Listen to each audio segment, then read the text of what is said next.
I have lots of thoughts, Paul. Some I should share, some I probably should hold on to myself. I thought we had a tremendous fight tonight. I think that UAB is an extremely physical team. I thought we matched that physicality for the whole entire game. I thought we dished out just as much physicality as they did. I thought we attacked the basket really well all night long. I think that shows with 46 points in the paint. I think it shows our aggressiveness and the fact that we out-rebounded this team by 8. So I think there's a lot of positives to take from tonight. It never feels good to lose, and this one hurts. It hurts.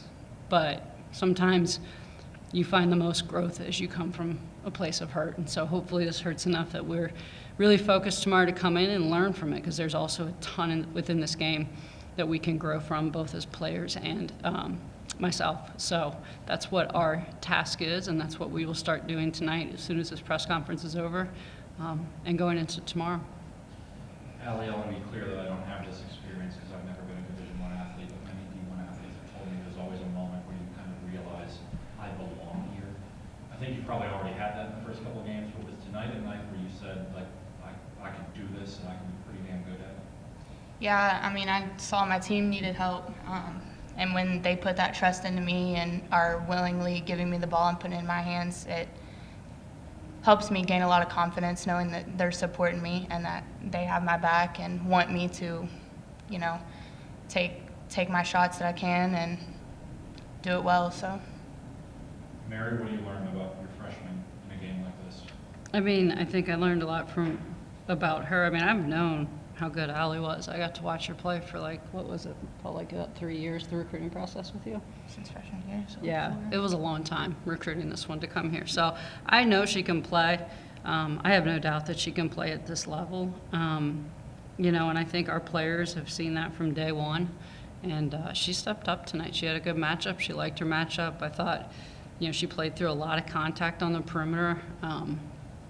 And I thought she did a great job handling that. She had a really quick guard on her, and I thought she, was able to use her body and her abilities with her strength to still get to her spots and score. I also thought she did a nice job finding others. Is this as simple as saying whatever team is going to have the ball last is going to win? I mean, it kind of felt like that a little bit. It did. It did feel like that towards the end, and we just. Yeah, I mean, a tremendous comeback. I mean, was it 5 or 6 we got down? 7 in overtime. So that's a tremendous fight. A lot of teams would have curled up and gone away when that happened, and that's what I'm proud about. This team didn't. They continued to fight. They worked to get stops. They worked to get scores. They executed the things we were asking them to do, and then a couple plays were made that we have to grow from.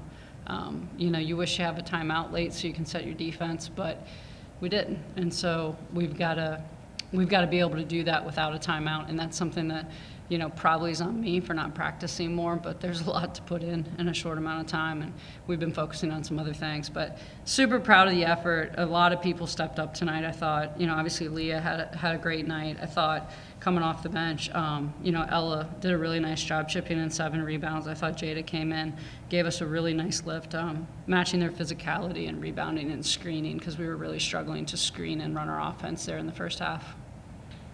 Allie, just defensively, their play at the end of regulation to score, and then that play, after you score, they release up. What did you see on the court during those minutes?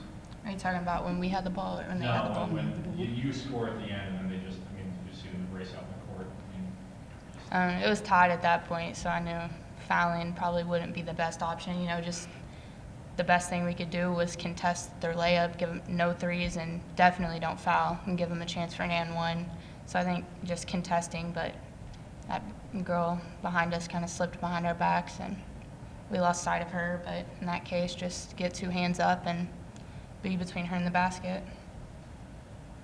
Mary, there was a stretch in the second quarter. You had Allie on the floor with Ava, Jada, Olivia, and Ella, and it felt like at first you might be buying time with Leah and Olivia Brown on the bench, but then this group played really well together.